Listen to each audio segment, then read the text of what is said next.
My name is Danielle Morgan. I'm 31 years old, and 3 months ago, I stood under the warm, golden glow of chandeliers in an upscale Manhattan restaurant, watching my college roommate Claire's face turn pale as a ghost. The waiter, crisp in his starched white shirt, flashed a knowing smile and said, "Welcome back, boss. Your usual table is ready whenever you are." Her eyes widened, her fork frozen mid-air, and I let a small, satisfied smirk slip across my lips. But let's rewind, because this story doesn't start with polished silverware or the clink of $200 wine glasses. It starts in Flint, Michigan, where I was Charity Case Danny, stretching food stamps to cover cans of watery soup, eating alone under a flickering kitchen bulb that buzzed like a dying fly. Back then, I'd lie awake, stomach growling, dreaming of a life bigger than the cracked linoleum floor beneath my feet. Somehow, that same girl now secretly runs a $50 million restaurant empire. Crazy, right?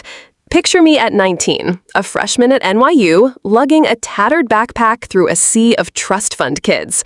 Claire, my roommate, was all designer bags and effortless charm.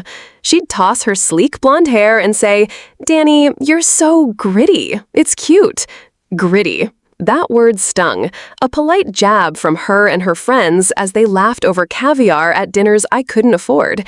They thought I was invisible, but I was watching, memorizing their moves, their confidence, their world. Now, fast forward to that restaurant moment. Claire's voice trembles as she whispers, "You own this place?" I nod, casual, sipping my wine, but my heart's pounding like a drum. Every late night, every door slammed in my face, every time I was told I didn't belong, it all built to this. If you've ever been underestimated, counted out, or told you don't fit in, this one's for you. Stick around. You'll want to hear what's next. Oh, and if you're hooked already, hit that subscribe button now. I promise this story's about to get wild. So, how did I go from food stamps to owning Manhattan's hottest spot? Let's dive into the messy, unexpected rise. Picture a small, drafty apartment in Flint, Michigan, where the wind sneaks through cracked window panes, rattling the glass like a warning. I'm 8 years old, huddled under 2 threadbare blankets, my breath puffing out in frosty clouds because the heat's been off for weeks. The radiator sits silent, a useless hunk of metal in the corner.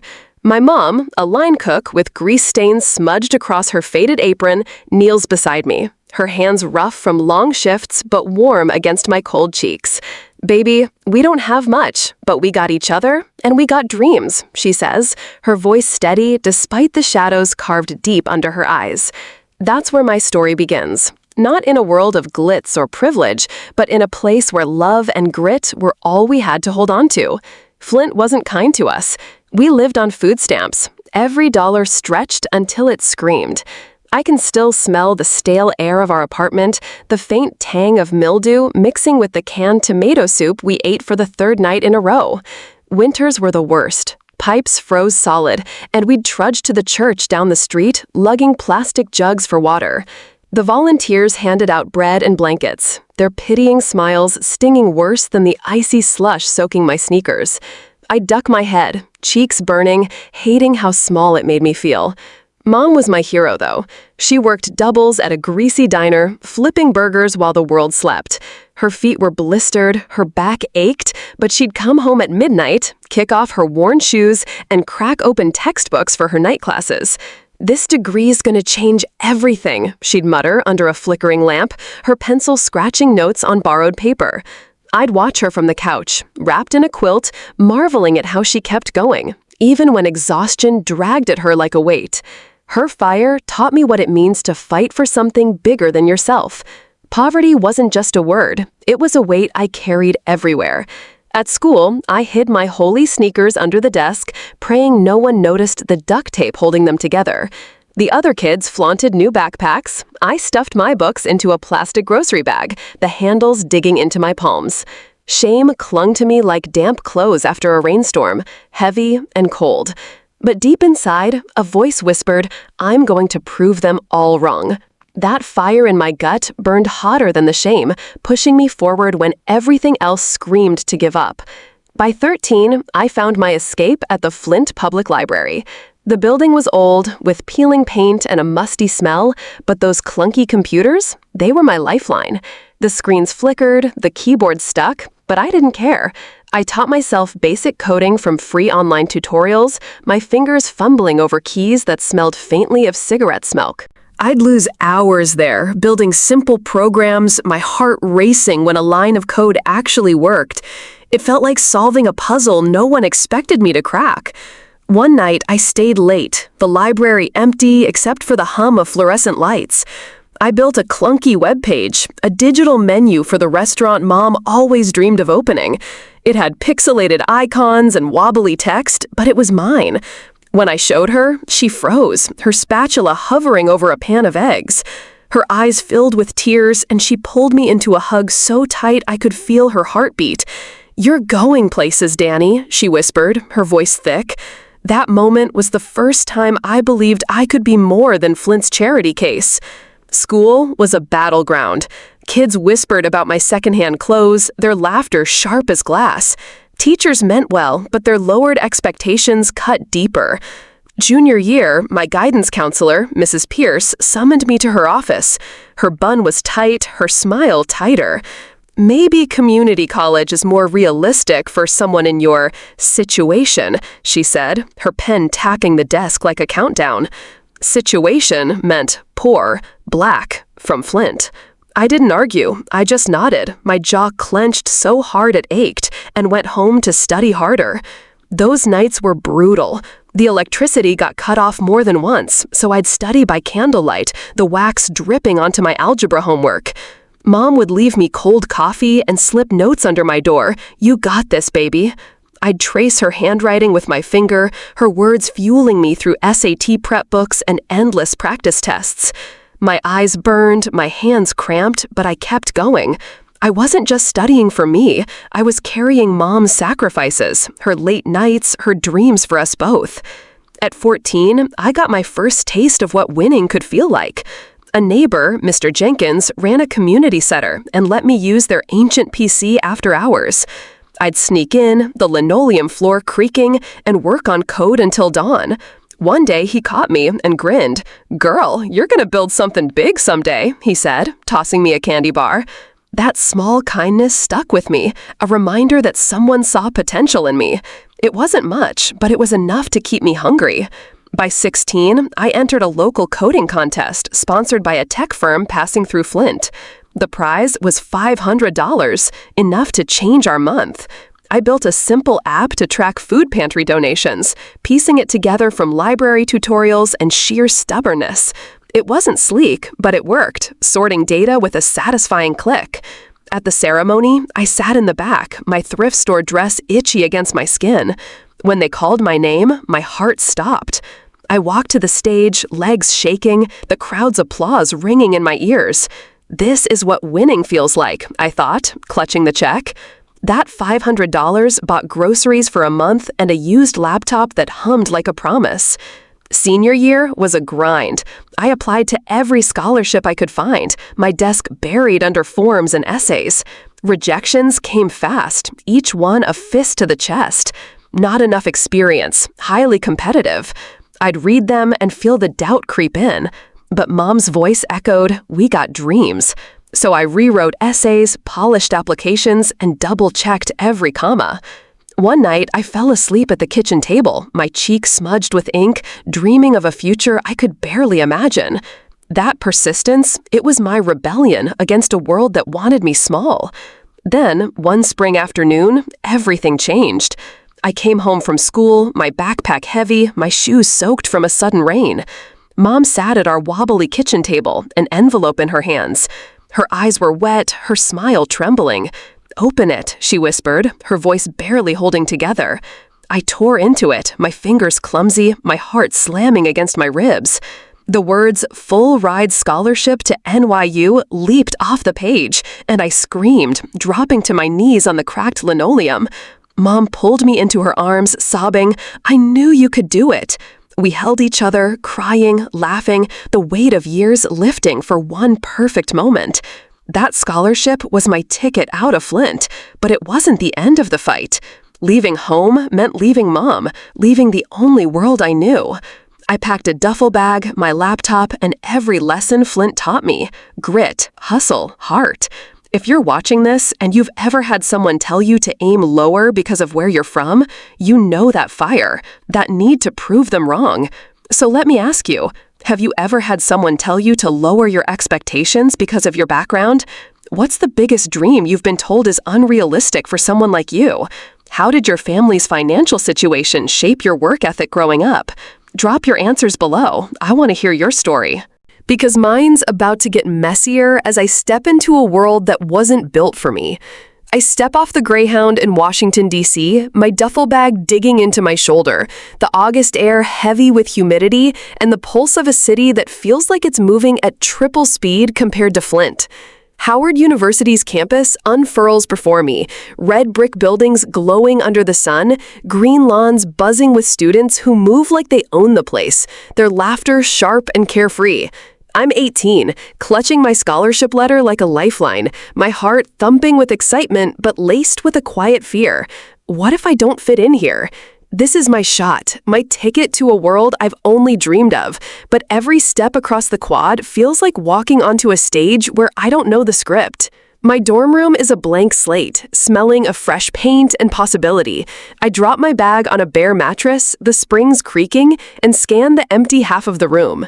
Then Courtney bursts through the door, all glossy curls and designer sunglasses perched on her head, trailing a cloud of jasmine perfume that costs more than my bus ticket. "You must be Danielle," she says, her smile bright but quick like a camera flash before it fades. Her side of the room becomes a showcase. Monogrammed pillows, framed photos of beach vacations, a sleek MacBook that screams money. I grip my thrift store backpack, my jeans suddenly feeling too worn, my sneakers too scuffed, and wonder if she notices. Classes start, and Howard hits me like a revelation. Lecture halls hum with ideas, user interface design, coding frameworks, concepts I've only scratched at on Flint's clunky library computers. I sit in the front row, my pencil racing across spiral notebooks, my mind sparking with every new lesson. One afternoon, my professor, Dr. Ellis, stops me after class, holding up my project, a mock-up for a restaurant reservation app, all clean lines and intuitive menus. "Miss Morgan, your UI design concepts are graduate-level work," he says, his voice warm, his eyes crinkling with genuine surprise. I grin, my chest swelling with pride. But as I leave, I see students piling into Ubers for happy hour, their chatter fading into the dusk. I'm not invited. Money is a constant shadow. My scholarship covers tuition, but textbooks, food, bus fare to see mom, it all adds up. So I turn to Fiverr, building a profile from scratch. While Courtney and her friends post Instagram stories from glittering clubs, I'm in the library, the fluorescent lights buzzing overhead, my laptop's glow painting shadows across my face. I design logos, tweak WordPress sites, debug code for $10 a gig. While they're posting party pics, I'm building my future, I wetter to myself, my fingers flying over the keys, the clack of the keyboard my only company. Each $20 payment feels like a brick in a foundation no one else can see. $50 buys a used textbook, $100 covers a month of groceries. But the loneliness settles in, heavy as the DC humidity, wrapping around me like a second skin. I keep my grades perfect, a 4.0 GPA, every essay polished, every coding project flawless. My professors nod, impressed, but the social world? I'm a ghost. Courtney and her crew glide across campus, their sorority pins glinting like badges of belonging, their laughter a melody I can't join. They talk about spring break in Miami, Coachella tickets, designer bags. I'm budgeting for ramen and a new pair of socks. I try to connect, offering a smile in the dorm lounge, asking about a class, but their responses are polite, their eyes sliding past me like I'm not really there. In the cafeteria, I sit alone, my tray of mac and cheese cooling as I pretend to read, my fork scraping the plate, my stomach twisting with the ache of being unseen.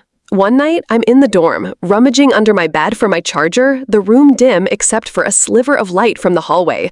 Courtney's just outside, her voice low but cutting through the quiet. I freeze when I hear my name. "I only roomed with her because of the scholarship optics," she says, her laugh sharp as a shard of glass. "Looks good for my sorority application." My breath catches, my chest burning like I've been slapped. Scholarship optics? That's all I am to her. A token, a way to score points for her resume. I sink onto my bed, the springs groaning, her words looping in my head like a bad song. Hurt crashes over me, hot and raw, followed by a wave of anger that makes my hands shake. I think of Mom, her blistered feet from diner shifts, her late night studying, her voice saying, "We got dreams." I think of Flint, the church handouts, the guidance counselor who told me community college was more realistic.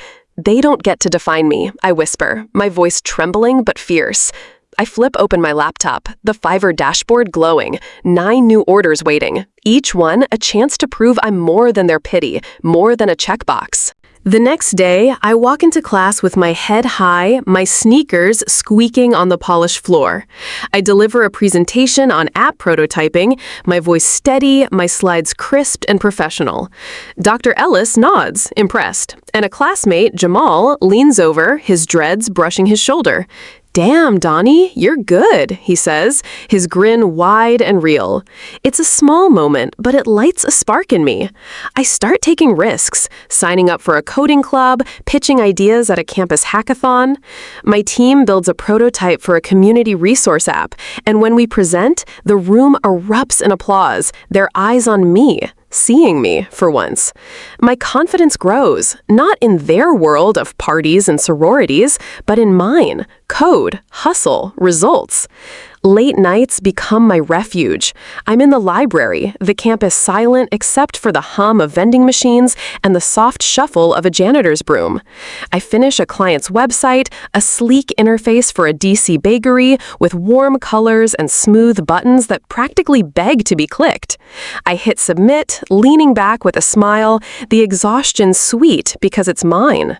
My Fiverr balance ticks up, $400 this week, enough for new sneakers, a bus ticket to Flint, and a cheap phone plan to call Mom.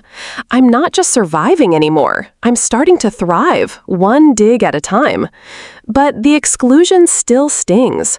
I pass Courtney's sorority sisters in their matching jackets, their laughter echoing across the quad like a private club I'll never join. I walk by cafeteria tables that fill up just as I approach, their chatter dying down. One afternoon, I try joining a study group in the student lounge, my notebook clutched like a shield. "Oh, we're full," a girl says, her eyes flicking away. I nod, my throat tight, and walk back to my dorm, the rejection heavy in my chest. But I channel it into my work. I build a portfolio, restaurant menus, nonprofit landing pages, a startup's booking system. Clients leave 5-star reviews, calling me a lifesaver, a genius. Each one feels like a quiet rebellion against the whispers behind my back.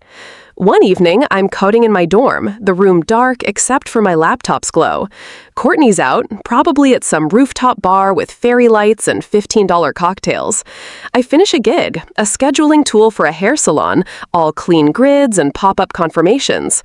I check my email, and a client's left a $200 bonus for quick turnaround. I grin, imagining Mom's face when I sent her half to fix her car's busted heater. I lean back, staring at the ceiling, and think of Flint. Candlelit study nights, that scholarship letter, Mom's hugs. I'm still an outsider here, but I'm carving my own space, one line of code, one late night, one win at a time. That's when I start noticing the cracks in their world. Courtney's crew might have money, connections, but they coast, missing deadlines, half-assing projects. I see it in class, when their presentations fumble, their apps crash. Meanwhile, my work stands out, earns nods from professors, emails from internship recruiters. I realize something. Their privilege doesn't guarantee success. My hustle, my hunger, that's what's carrying me forward. One day, I'm in the coding club, debugging a group project with Jamal and a quiet girl named Lena. We're laughing, swapping Red Bull cans, when Lena says, "Donnie, you should lead on next hackathon pitch." I blink, surprised, but nod. "Yeah, I'm in," I say, my voice steadier than I feel. It's the first time I feel like I'm part of something, like I'm not just the scholarship kid. It's small, but it's mine, and it fuels me to keep going. Another night, I'm walking back from the library, day, the campus bathe in moonlight, the air cool against my skin. I pass a frat party, music thumping, silhouettes dancing behind glowing windows.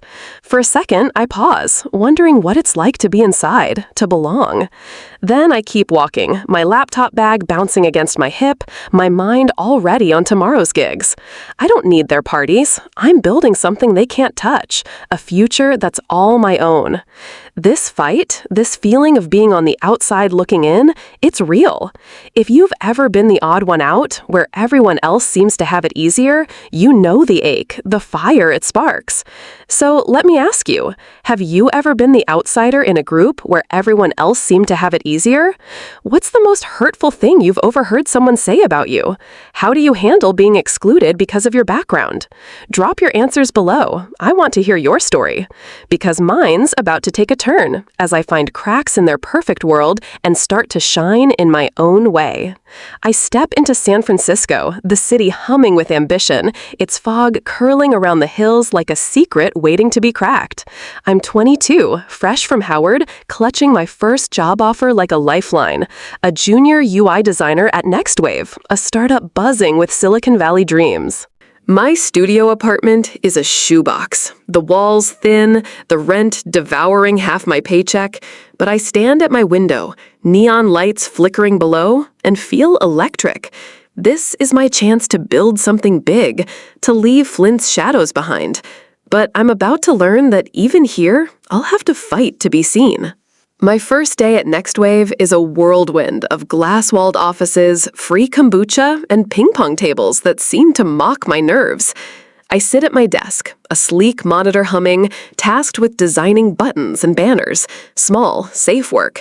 I pour myself into it, sketching wireframes, tweaking colors until they sing, my fingers steady, despite the imposter syndrome whispering in my ear. My boss, Greg, struts by in a Stanford hoodie, his smirk sharp as a blade, barely glancing at my screen. I'm naive, thinking my hustle will make me stand out, but I'm hungry, my notebook overflowing with ideas I'm burning to share. The spark for my big idea hits one night in my apartment, the air heavy with the scent of takeout and damp plaster. I'm scrolling online, trying to buy a scarf for Mom's birthday, but every mobile shopping app is a nightmare. Clunky menus, endless loading screens, carts that crash when I add an item. I slam my laptop shut, the frustration boiling, picturing Mom on her diner break, fumbling with her old phone to order something nice. That's when it clicks. A mobile commerce app, sleek and fast, built for real people, moms, workers, not just tech bros with disposable cash. I grab a napkin, sketching a flowchart, my pen scratching as my heart races like I've unlocked a puzzle. I spend weeks refining the idea, staying late at the office, my desk lamp casting a lonely glow across the open plan space. I mock up a prototype, clean menus, one-tap checkout, a vibe that feels like a warm store clerk guiding you through. I practice my pitch in my bathroom mirror, my reflection nodding back, my voice growing bolder with each run-through. This is my shot, I think, to show NextWave I'm more than a junior, to prove I belong in their world of big ideas and bigger egos. The pitch meeting is in a conference room with floor-to-ceiling windows, the Bay Bridge sparkling outside. Greg leans back, arms crossed, his smirk fixed as I set up my slides. I dive in, my voice steady, pointing to wireframes that glow on the screen. This app could change mobile shopping, I say, fast, intuitive, for everyone, not just the elite. I pause, expecting questions, maybe a nod. Instead, Greg chuckles, a sound that lands like a slap. "That's too ambitious for a junior designer," he says, his tone dripping with condescension. "Maybe focus on banner ads for now." The room goes silent, my cheeks burning, the other designers staring at their laptops. I swallow hard, my pulse hammering in my ears. "What if I built a prototype on my own time?" I ask, my voice quieter but firm, holding his gaze. Greg waves a hand, already scrolling his phone. "Don't waste company resources on pipe dreams," he says, dismissing me like I'm a kid with a half-baked science project. I gather my notes, my laptop heavy under my arm, and walk out, the rejection searing like a fresh bruise. But beneath the sting, a familiar fire ignites. The same one from Flint's cold winters, from Howard's lonely cafeterias. Back in my apartment, I pace the creaky floor, Greg's words looping like a bad track. Too ambitious, junior designer, pipe dreams. I stop, staring at my napkin sketch pinned to the wall, its edges curling. I'll show him what a junior can do, I mutter, my voice low but fierce, my hands clenching into fists. That night, I open my code editor, the cursor blinking like a dare. I decide to build the app myself. Nights, weekends, no permission needed, just me and my grit. The next few months are a blur of code and coffee.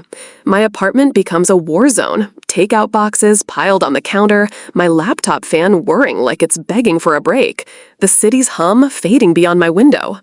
I work past midnight, my eyes gritty, fueled by black coffee and the memory of Greg's laugh. I wrestle with bugs, rewrite functions, test layouts on my cracked phone screen, the glass catching the light of my desk lamp.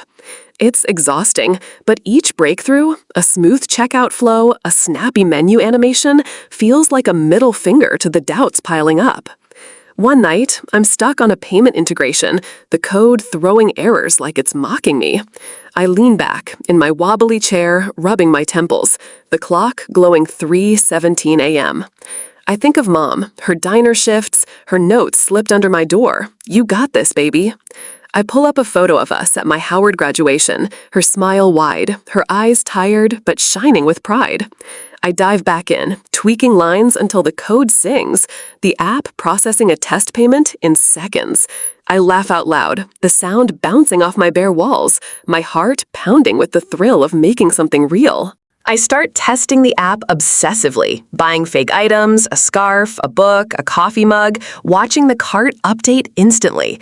The interface is sleek, the colors warm, the buttons inviting. I sprawl on my bed, demoing it on my phone, tapping through menus, checking out in a blink. This works, I whisper, a grin spreading, my chest tight with pride. It's not perfect, but it's mine, built from frustration and hustle, a piece of me in every pixel. At Next Wave, the days drag. Greg dumps busy work on me, banner ads, email templates, tasks that feel like a leash. I smile, nod, deliver, but my mind's on my app, on the hours I steal after work to code. I overhear colleagues pitching ideas in meetings, their voices loud, their confidence unshaken by Greg's smirks. I wonder why my idea wasn't enough, why my voice didn't carry. But I don't dwell. I channel it into my nights, my code, my vision growing sharper with every line. One evening, I'm coding in my apartment, the fog rolling in, muting the city's lights. I add a new feature, a wish list that syncs across devices, perfect for people like Mom who shop in stolen moments. I test it, adding a scarf, a book, watching the list update seamlessly. I lean back, smiling, the exhaustion sweet because it's earned. This isn't just an app anymore. It's a vision, something that could change how people shop, how they feel seen. I start sharing my prototype with a few trusted friends from Howard, texting Jamal and Lena late at night. Yo, this is dope, Jamal texts back, attaching a screenshot of the app running smoothly on his phone. Lena calls, her voice excited. Danny, this could be huge, she says. Their words fuel me, reminding me I'm not alone, even if Next Wave doesn't see me yet. But the grind takes its toll. I'm burning out, my eyes red from screen time, my fridge empty except for ketchup packets. One night, I nearly give up, the code blurring, Greg's voice echoing, pipe dreams. I step onto my tiny balcony, the city sparkling below, and take a deep breath. I think of Flint, of Mom's sacrifices, of every time I was told I couldn't. I'm doing this, I say to the night, my voice steady, my resolve hardening like steel. By month 4, the app is alive. I demo it for myself, sprawled on my couch, the city quiet outside. I tap through menus, add items, check out in seconds. It's fast, intuitive, built for people like me, like Mom. I save a screenshot, my heart racing with possibility. I'm not just a junior designer, I'm a creator, and this app is proof. If you've ever had your ideas dismissed, you know that sting, the doubt that creeps in, the fight to keep going. I'm learning to turn rejection into fuel, to build when they say I can't.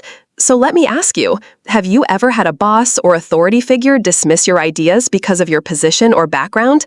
What's the best idea you've had that someone initially called impossible?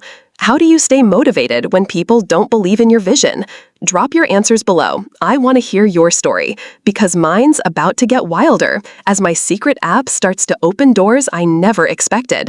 I'm hunched over my laptop in my San Francisco studio, the fog outside my window wrapping the city in a gray haze, the only sound the frantic hum of my laptop fan struggling to keep up. It's 2 a.m., and I'm not just coding. I'm building an empire in secret, my mobile commerce app, Maple pulsing to life with every line I write. I keep it hidden from Nextwave, from Greg's condescending smirks, from anyone who'd try to claim it as their own. My fingers tremble with exhaustion and excitement, my heart pounding as I realize I'm on the edge of something huge, something that's mine. It starts with a fake LLC to protect my work. I sit cross-legged on my sagging bed, the mattress creaking under me, the air heavy with the scent of instant coffee and damp plaster. I pull up a legal website on my laptop, the screen's glow casting shadows on my peeling walls. I type Maple into the form, a name that feels warm, approachable, like the app I'm dreaming up for people like Mom. It costs $75, half a week's groceries, but I click submit, my pulse racing as the confirmation email lands with a soft ping. Maple is born, my secret shield, a way to keep Nextwave's hands off my creation. Beta testing comes next, and I'm nervous as hell. I send a download link to my best friend from Howard, Jamal, and my cousin Tasha in Flint, my fingers hovering over the send button, a nervous emoji tacked on. I pace my tiny apartment, the floorboards groaning under my thrift store sneakers, waiting for their verdict.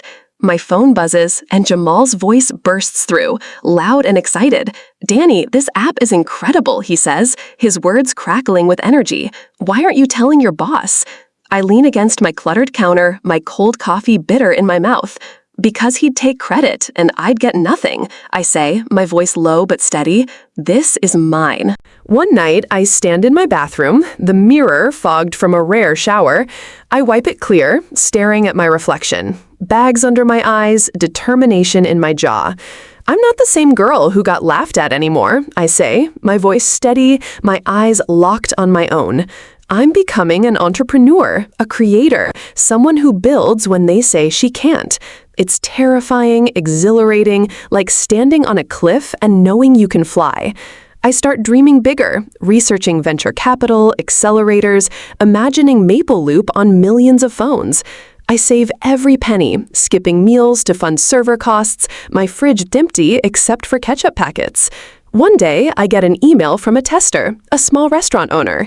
"Your app cut my online order costs in half," he writes. I grin, picturing Mom's dream restaurant, how Maple could have helped her. I'm all in, betting on myself, on the app that started as a napkin sketch and is now a spark ready to ignite. If you've ever hidden your dreams from people who wouldn't get it, you know that mix of fear and pride, the thrill of building in secret. So let me ask you, have you ever had to hide your success or side projects from people who didn't support you? What's the longest you've worked on something in secret before revealing it? How does it feel when something you created actually helps other people? Drop your answers below. I want to hear your story, because mine's about to take a leap as Maple starts catching eyes I never expected. I'm hunched over my laptop in my San Francisco studio, the fog outside my window curling like a ghost over the city's twinkling lights, the hum of my overworked laptop fan the only sound in the quiet. It's late, the clock ticking past midnight, when my phone buzzes with an email that stops my breath. The subject line reads, "Interest in Maple and it's from Shopify, a name I've only dared whisper in my wildest dreams. My hands shake as I open it, the screen's glow casting jagged shadows on my peeling walls. I've built Maple in secret, pouring my soul into every line of code, and now a tech giant is knocking. This is the moment I've been fighting for, but I'm not ready for the weight of what's coming. I read the email 3 times, my coffee cold on the counter, my pulse hammering like I've sprinted across the city. It's polite, professional, requesting a meeting to discuss potential opportunities. I think of Flint's cold winters, Mom's diner shifts, Greg's smirk when he called my app a pipe dream. I hit reply, my fingers trembling, scheduling a call with their acquisition team. I pace my tiny apartment, the floorboards creaking under my thrift store sneakers, my mind a whirlwind of hope, fear, and a spark of something new, possibility. What if this is it? What if Maple Loop, my napkin sketch dream, is about to change everything? The first call is surreal. I'm in a borrowed blazer, sitting at my wobbly kitchen table, my laptop propped on a stack of coding books to look professional. The Shopify executive, Sarah, has a calm, measured voice that cuts through my nerves. "We've been tracking Maple Loop's beta," she says. "It's impressive for a solo project." My throat goes dry, but I nod, walking her through the app's features: sleek menus, one-tap checkout, tools for small businesses like Mom's Dream Restaurant. She asks sharp questions about scalability, user retention, and I answer, my voice steadier than I feel, my heart pounding like it's trying to break free. By the end, she says, "We'd like to meet in person. We're serious about this."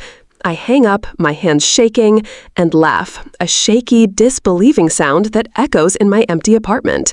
I think of Mom, her late-night notes, "You got this, baby." I think of Howard, the loneliness, the whispers about scholarship optics. This call, this moment, it's proof I'm more than their doubts. I spend the night researching Shopify, their acquisitions, their numbers, my mind racing with what this could mean. I'm not just a junior designer anymore. I'm someone they're taking seriously.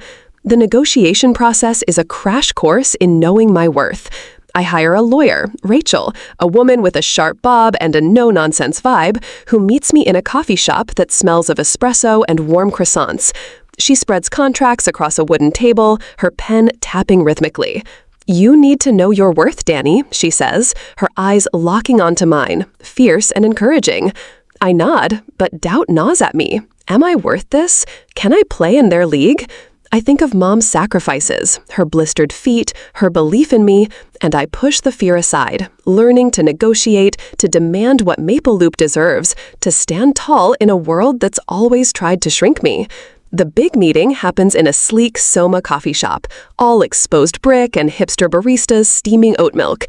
I sit across from Sarah and two other execs, my hands clasped under the table to hide the shaking, my blazer stiff against my shoulders. They slide a folder across the table, the paper crisp and heavy. Sarah's voice is calm but carries weight. "We'd like to acquire Maple Loop for $22 million, she says. The words hit like a thunderclap, the coffee shop's chatter fading to a dull hum. I stare at the folder, my breath caught, my mind blank. $22 million? For my app? My late nights? My napkin sketch born from frustration? I nod, my voice gone, my heart screaming with disbelief. I spend days processing, pacing my apartment, the city's fog pressing against my windows. I call Mom, my voice trembling as I tell her. She gasps, then laughs, her voice crackling through the phone. "Baby, you did it," she says, tears in her words. I imagine her in her diner apron, her hands shaking with pride, and I choke up, the weight of the numbers sinking in. I'm 23, from Flint, and I've just sold my secret app for a fortune. But fear creeps in. What does this money mean? How does it change me, my roots, my story? The signing happens in Rachel's office, a sleek space with views of the bay. I grip the pen, my hand steady despite the storm inside, and sign the papers. Rachel grins, shaking my hand firmly. "Congrats, Miss Morgan. You're officially a multi-millionaire." I laugh, a raw, shaky sound, picturing Mom's face when I send her enough to pay off her debts, to quit the diner, to breathe easy for the first time. I step outside, the San Francisco air cool and sharp, the city sparkling below, and let the moment wash over me. I'm not just Danny from Flint anymore. I'm someone new. Quitting Next Wave is a moment I've replayed in my head 1,000 times. I walk into Greg's office, the glass walls reflecting his ever-present smirk, the ping-pong table silent behind him. I slide my resignation letter across his desk, my voice calm, my eyes steady. "I'm leaving," I say. He leans back, eyebrows raised, his smirk faltering. "Wait, you're the one who built that app everyone's talking about?" he asks, his voice cracking with shock. I smile, slow and deliberate, savoring the moment. You said it was too ambitious for a junior, I say. Turns out you were wrong. His jaw tightens, his smirk gone, and I turn, walking out with my head high, the weight of years of doubt lifting with every step. That moment is pure satisfaction, a revenge fantasy come to life. I think of every time Greg dismissed me, every colleague who overlooked me, every meeting where my voice was ignored. I imagine them reading TechCrunch, seeing Maple Loop's $22 million sale, whispering my name in stunned disbelief. It's petty, I know, but it feels like scratching an itch I've carried since Flint, since Howard, since every time I was told I wasn't enough. I don't linger, though. The past is fuel, but the future is where I'm headed. With the money comes a new dream, Black Key Labs. I rent a small office in Oakland, its bare walls and big windows smelling of fresh paint and possibility. I hired Jamal and Lena from Howard, their laughter filling the space as we unpack desks, set up monitors, brainstorm the next big thing. I stand at the window, watching the bay glitter, my heart swelling with a mix of fear and excitement. This is my empire, apps for people like us, people tech forgets, built by a team that knows what it's like to fight for a seat at the table. I'm not just a coder now, I'm a founder. But the money shifts things. I send mom enough to clear her debts, to buy a small house. But I lie awake, the city's lights flickering through my new apartment's blinds, wondering how this changes us. Friends from Flint call, their voices a mix of pride and distance. "You're big time now, Danny," one says, half joking, half awkward. I'm still me, Flint's grit, Howard's hustle. But I'm also a multimillionaire, a name in tech blogs, a woman who turned rejection into rocket fuel. The fear lingers, though. What if Black Key Labs flops? What if I can't do this again? I push it down, focusing on the future. New apps, new impact, a legacy that says I was here.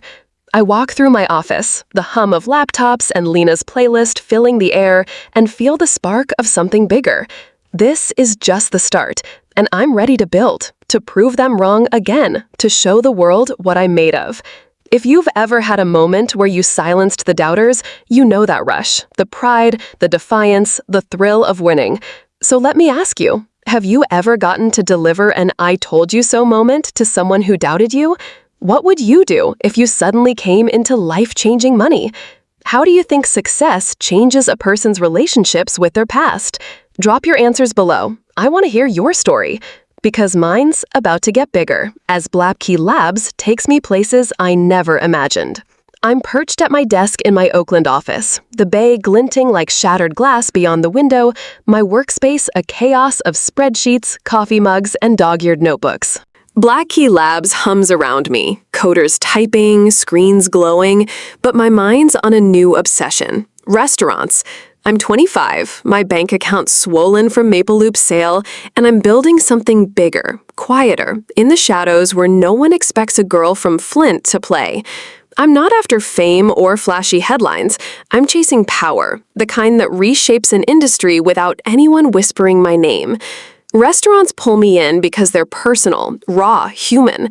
I think of Mom's diner shifts, her hands chapped from scrubbing pots, her dream of a cozy place where people felt like family. I see the industry's cracks, outdated tech, margins thinner than a knife's edge, owners buried under receipts and stress. I meet Marcus, a restaurant consultant in a greasy spoon diner that smells of bacon and nostalgia, the vinyl booths cracked but warm. These establishments need serious digital infrastructure investment, he says, his fork hovering over a plate of runny eggs. I lean forward, my coffee steaming, my mind sparking. I'll provide the technology and take equity, I say, my voice calm but firm. They'll never know who I am. My strategy is deliberate. Stay invisible. I funnel Black Key's tech, reservation apps, inventory trackers, seamless payment systems into struggling restaurants, taking stakes in exchange for saving their books. I work through proxies, my name buried in a maze of LLCs, my face absent from boardrooms or opening nights. I'm a ghost, but my software turns their chaos into profit, their red ledgers into black. It's not about the spotlight for me. It's about building something that lasts, something that would make Mom proud, something that proves I can play the game without playing their rules. The crown jewel of my plan is Velvet Ember, a Manhattan restaurant dripping with glamour, crystal chandeliers, velvet booths, a menu that reads like poetry. But it's bleeding cash. It's tech a disaster, paper reservation books, a POS system that crashes mid-rush. I see its potential, a gem waiting to shine. I negotiate through a lawyer, offering a lifeline, my software suite for a 60% stake, no questions asked. The manager, Victor, a wiry man with a New York edge, nods during our encrypted call. Our silent partner wants to remain anonymous, but has final approval on all major decisions, he tells his staff later, his voice clipped and professional. I sit in my Oakland office, listening through a secure line, my heart thumping with the thrill of pulling strings from 3,000 miles away. Velvet Ember transforms under my tech. My systems streamline orders, slash wait times, boost revenue. Reviews light up, calling it flawless, a must-visit, tables booked solid for months. I monitor it from my laptop, dashboards glowing with real-time data, my coffee cold beside me. I own Manhattan's hottest spot, but I'm still Danny. Thrift store jeans, takeout pad thai, a used Toyota parked under a flickering streetlight. I choose this modesty, this quiet life, because it keeps me tethered to the girl who ate canned soup by candlelight, who studied under a blanket when the heat was off. I form Echelon Group to scale my vision, a holding company as faceless as I want to be. It snaps up steaks and restaurants nationwide, a Chicago bistro with exposed brick, a Miami lounge pulsing with salsa, a Seattle seafood shack overlooking the Sound. I hire a tight team, loyal and discreet, to roll out tech upgrades. We meet in my Oakland office, the air buzzing with ideas, the scent of fresh paint lingering. I'm not just saving businesses, I'm weaving a network, a silent empire that churns out profit while I stay hidden, my name nowhere near the menus or marquees. My life feels steady, grounded. I send Mom money to renovate her house, to take her first vacation, but I keep my wealth under wraps. I live in a modest Oakland apartment, the walls bare, the fridge stocked with budget groceries.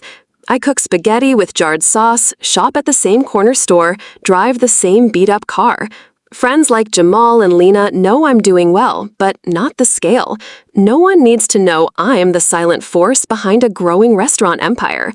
I love this anonymity, this freedom to be me, no pressure to perform, no expectations to flaunt. Then, one evening, I'm sprawled on my couch, the city's lights twinkling through my blinds, when my phone pings with a text that freezes my blood. It's Courtney, my Howard roommate, the one whose scholarship optics cut me deep years ago. Bachelorette dinner at Velvet Ember, it reads. You're invited, I guess, if you can afford it, LOL. I stare at the screen, my coffee mug warm in my hands, a storm of curiosity and dread swirling in my chest. Courtney, with her glossy curls and sorority smugness, inviting me to my restaurant, her words dripping with the same condescension that stung at Howard.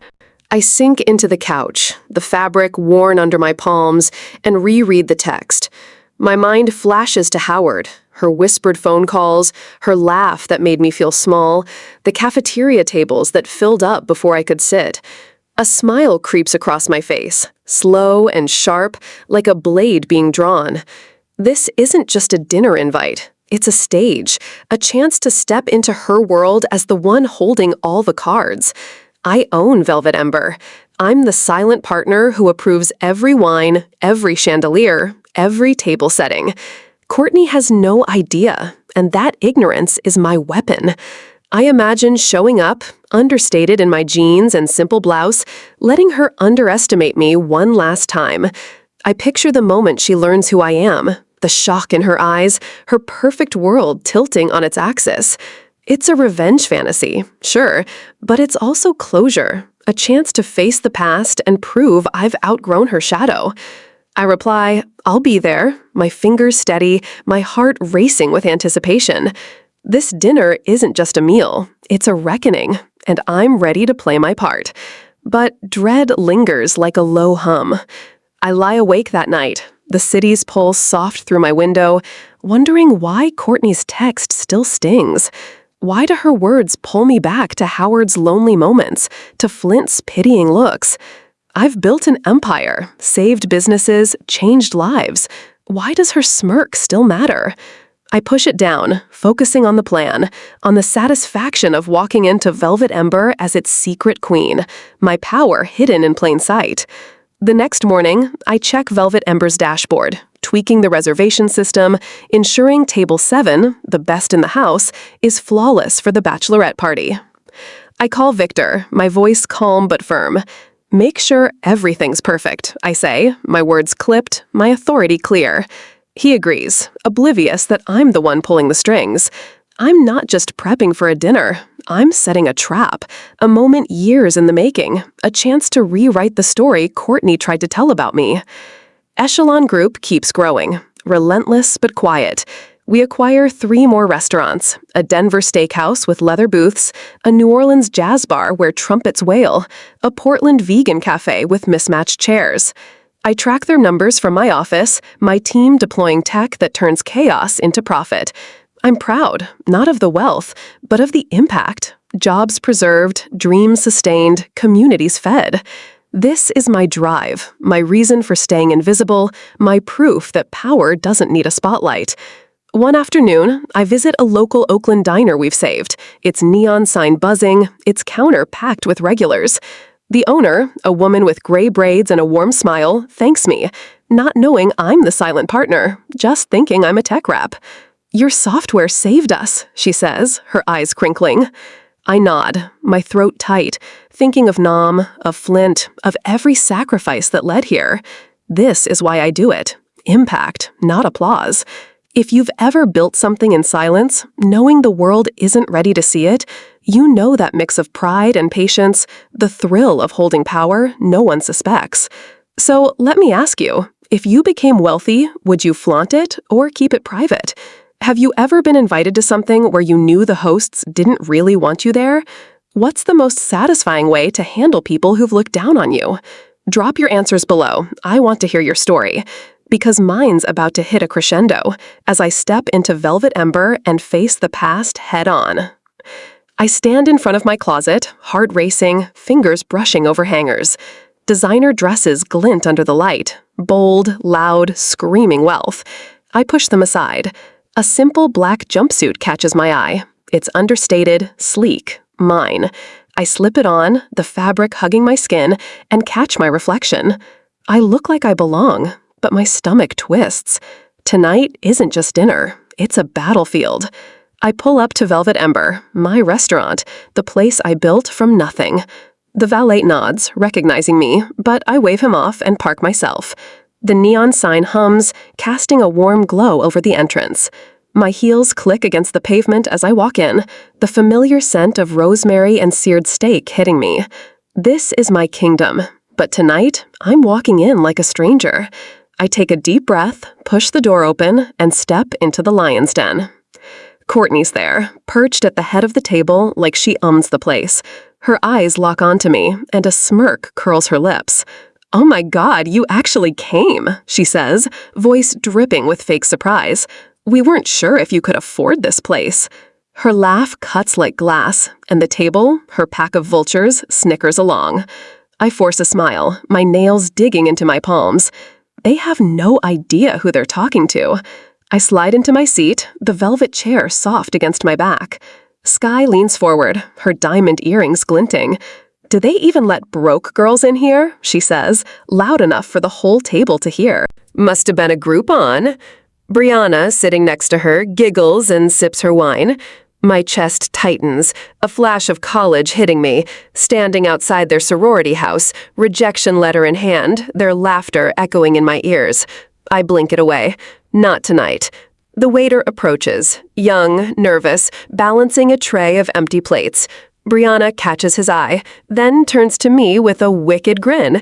"Here, clear these plates while you're up," she says, shoving a stack of dirty dishes toward me. The table erupts in laughter, and my face burns. I freeze, the plates heavy in my hands. They think I'm the help. The waiter stammers, "Ma'am, I think there's been a mistake." But I wave him off gently. It's fine, I say, my voice calm, steady. Inside, I'm a storm. I set the plates down, slow and deliberate, my eyes meeting Brianna's. She falters, just for a second. I sit back down, smoothing my jumpsuit, and let the moment hang. They don't know I own this place. They don't know every plate, every glass, every damn fork in here answers to me. But they will. My heart pounds, not with fear now, but with something sharper. Resolve. I've been underestimated before. I've been laughed at, dismissed, pushed aside. Not tonight. The memories flood back. College, the cliques, the way they made me feel small. I see myself at 19, clutching that rejection letter, swearing I'd prove them wrong. And I did.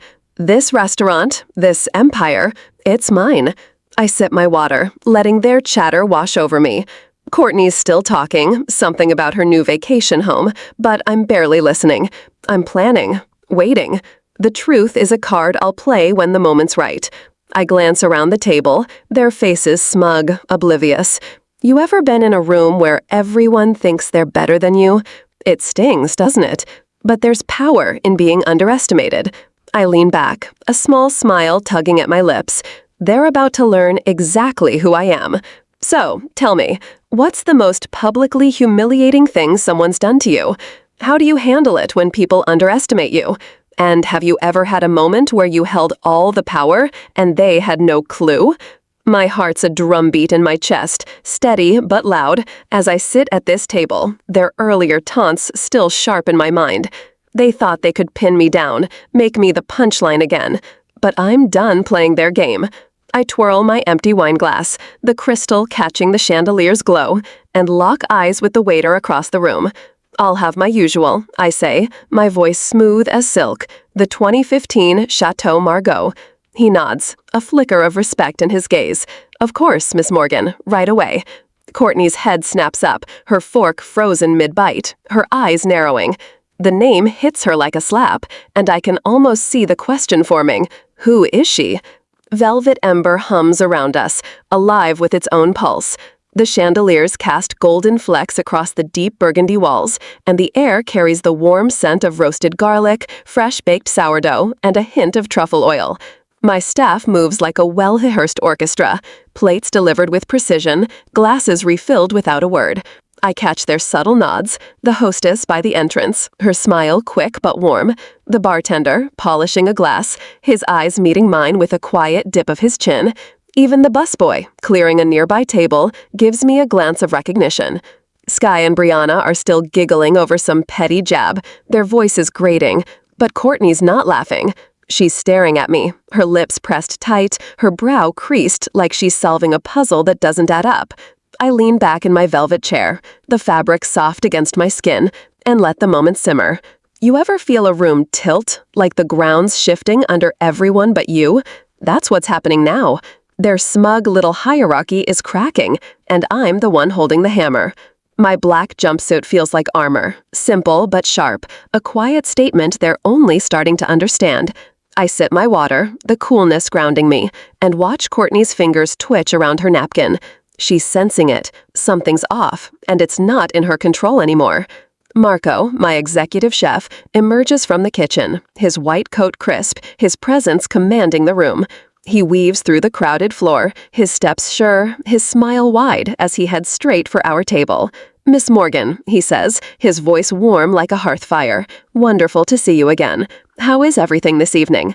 I tilt my head, returning his smile. Perfect, Marco. The truffle risotto is divine tonight. My compliments. He beams, promising to check back, and strides back to the kitchen, leaving a wake of silence. Brianna's wine glass hovers near her lips, untouched, her eyes wide. Sky's forced laugh dies in her throat, her earrings glinting as she shifts uncomfortably.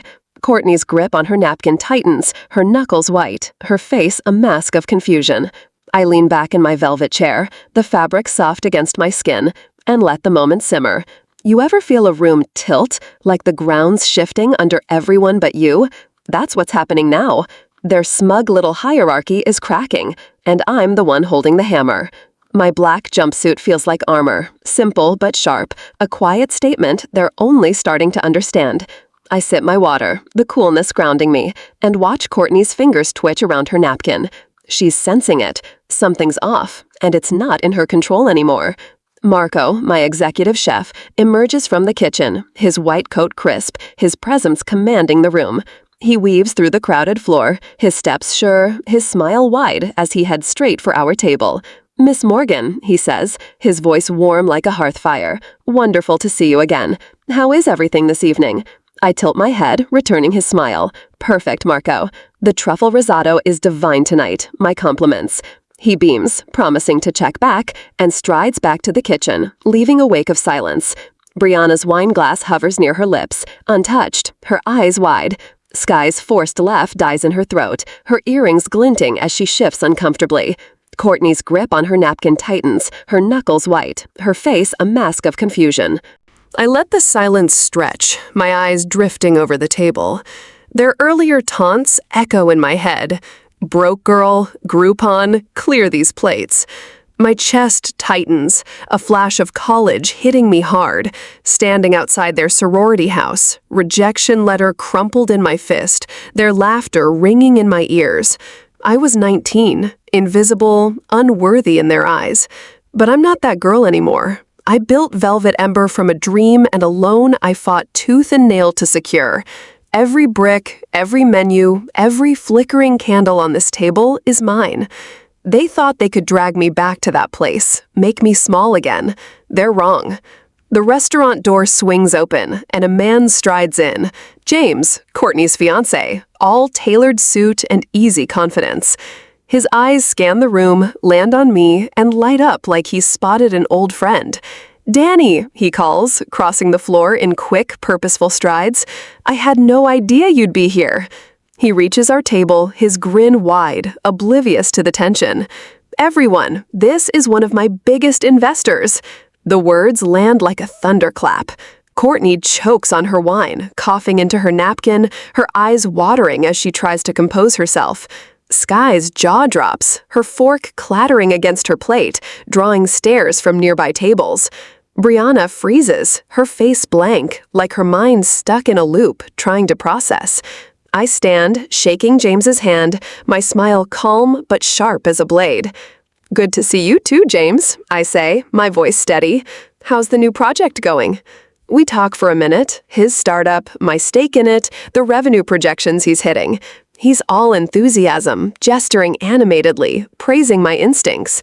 "Danny's a lifesaver," he says to the table, clapping my shoulder.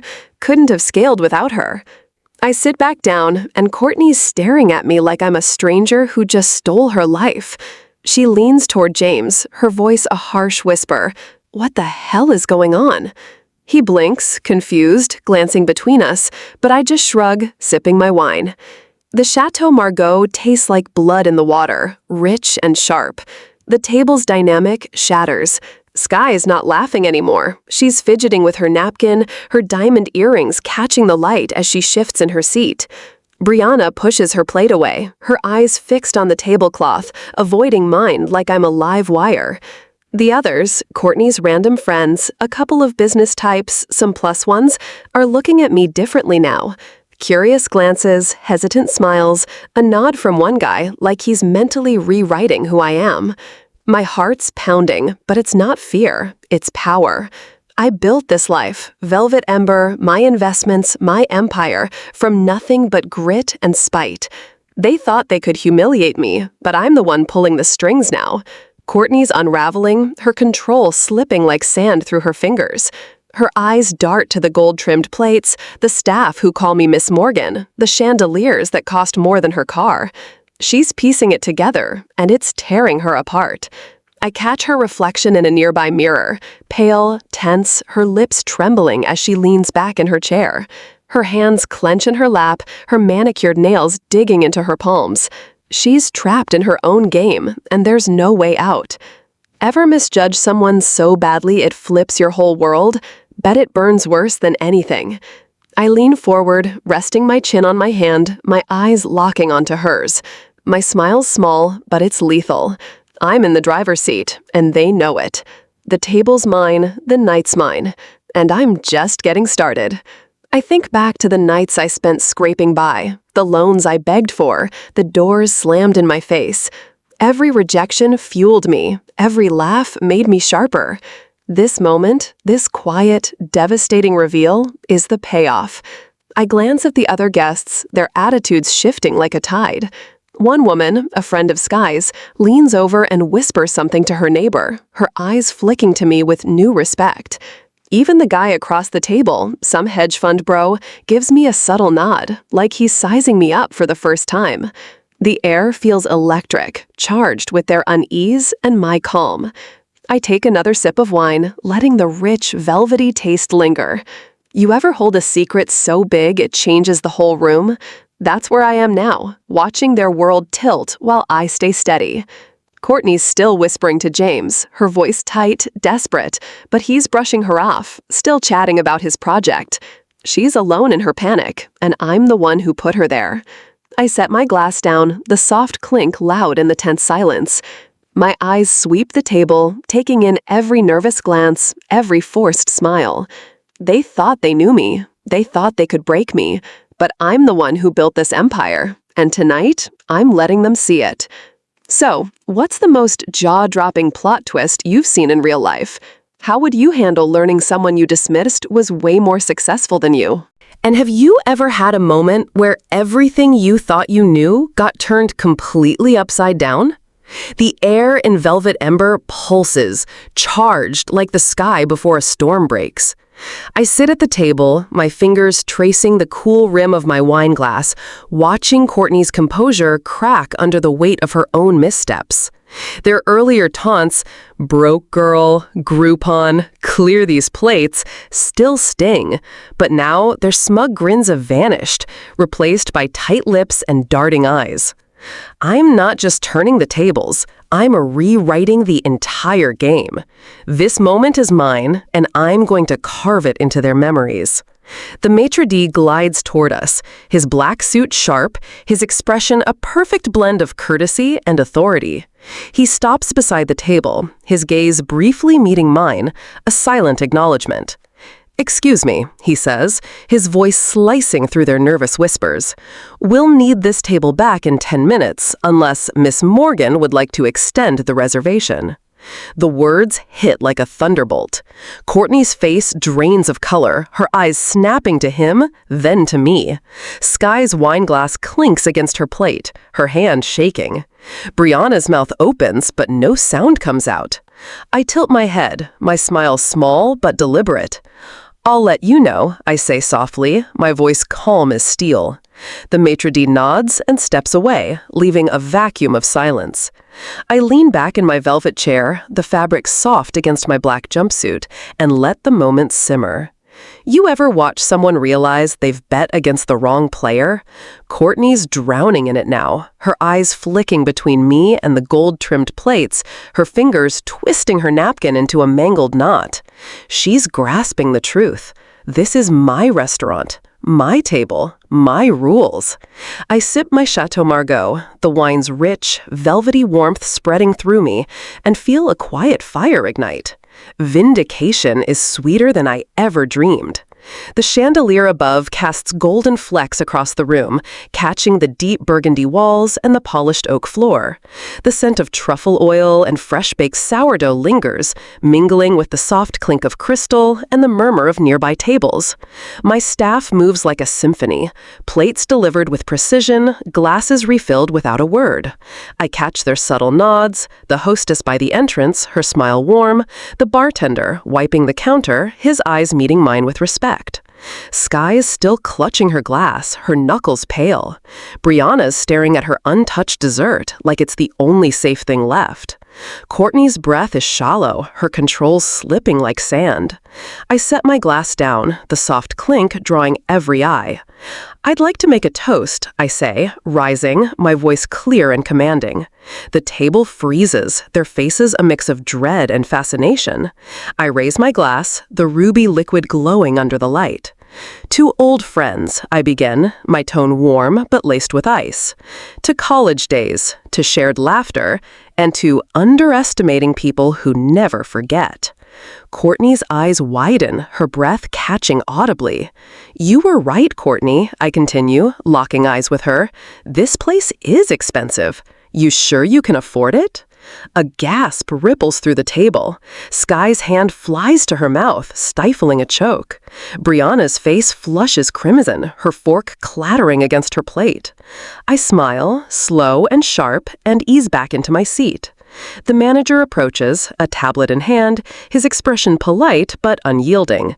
He stops beside Courtney, ignoring her forced smile. "I'm sorry," he says, his voice crisp, "but our influencer comp policy has been updated as of tonight." He taps the tablet, revealing the bill, a staggering total for their lavish orders, no discounts applied. Courtney's jaw drops, her eyes glued to the screen.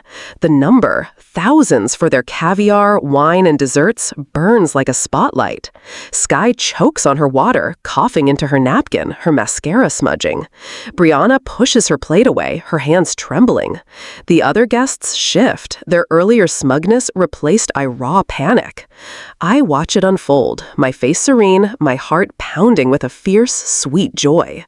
This isn't just revenge, it's justice, forged in the fire of their cruelty, their laughter, their dismissal. I think back to college, to standing outside their sorority house, rejection letter crumpled in my fist, their giggles echoing as I walked away. I was 19, invisible, unworthy in their eyes. I swore I'd prove them wrong. I built Velvet Ember from nothing, a dream, a loan, and a will they couldn't break. Every brick, every menu, every candle flickering on this table is mine. They thought they could drag me back to that place? They were so wrong. The check arrives, a sleek black folder placed squarely in front of Courtney. She stares at it like it's a coiled viper, her hands frozen in her lap. James, her fiancé, leans over, his brow furrowing as he glimpses the total. "Courtney, what's going on?" he mutters, his voice tight. She doesn't answer, her eyes flicking to me, desperate, pleading. I sip my wine, my expression unruffled, my pulse steady. The table's a mess of whispers now. One guy, a hedge fund bro, pulls out his phone, probably splitting the bill in his head. Sky's muttering to Brianna, her voice high and frantic. The others, random friends, business types, are glancing at me with newfound respect, their earlier sneers replaced by hesitant nods. I stand, smoothing my jumpsuit, the fabric hugging my frame like armor. "Ladies," I say, my voice calm but final, "it's been educational. Enjoy the rest of your evening." Courtney lurches forward, her hand reaching out, her voice cracking. "Danny, wait," she pleads. "We can explain." But I'm already moving, my heels clicking against the polished floor, each step deliberate. I don't look back. Their gasps and frantic whispers fade as I head toward the back of the restaurant, where a discreet door waits, marked staff and owners only. I push it open, the cool air of the private hallway washing over me. The hum of the kitchen greets me, Marco barking orders, pots clanging, the scent of fresh herbs thick in the air. My staff nods as I pass, the hostess by the office, her smile proud, the bartender restocking for tomorrow, his glance steady. This is my world, built from grit, dreams, and every rejection I turned into fuel. I step outside, the city's pulse wrapping around me, the neon sign of Velvet Ember glowing above like a crown. My car waits, the valet holding the door, but I pause, breathing in the night air, sharp and alive. Ever pull off something so perfect it feels like a dream? That's me now, heart soaring, soul ablaze. Inside, they're scrambling, arguing over who pays what, their perfect night shattered. I slide into my car, the leather cool against my skin, and smile, a small, fierce curve of my lips. They'll remember this night. They'll remember me. So, what's the most epic comeback or revenge you've ever witnessed? Do you think I handled this situation perfectly, or would you have done something different? And how important is it to you that people who wronged you eventually realize their mistake? The night air in Soho wraps around me, cool and sharp, like a deep breath after a long fight. My heels click against the cobblestone streets, each step echoing in the quiet, the city's pulse thrumming through the neon glow of shop windows and the distant hum of taxis. I'm alone now, but not lonely, not after tonight. I just flipped their world upside down, left them scrambling over a bill they never saw coming, their smugness shattered. My heart's still racing, but it's not anger or fear. It's peace, hard-earned, heavy with meaning, like a weight I finally set down. I wander past a boutique, its mannequins draped in shimmering silk, their blank faces catching the streetlight's glow. My reflection slides across the glass, my black jumpsuit sleek, my posture steady. Tonight was a battlefield, and I walked away the victor, not because I crushed them, but because I proved who I am. I'm not the same girl who needed their approval. That girl, the one who stood outside their sorority house at 19, clutching a crumpled rejection letter, her dreams bruised but unbroken, she's gone. I built something bigger, something mine. Velvet Ember, my investments, my legacy. They never defined me, and tonight, I made sure they knew it. My phone buzzes in my pocket, a soft vibration against the night's quiet. I pull it out, the screen glowing bright, and see Mom's name. I answer, leaning against a lamppost, its cold metal grounding me. "Baby," her voice comes through, warm and steady like a hearth fire. "I'm so proud of who you've become." I laugh softly, my breath misting in the chilly air. "I didn't do it for revenge, Mom," I say, my voice calm but firm. "I did it for respect."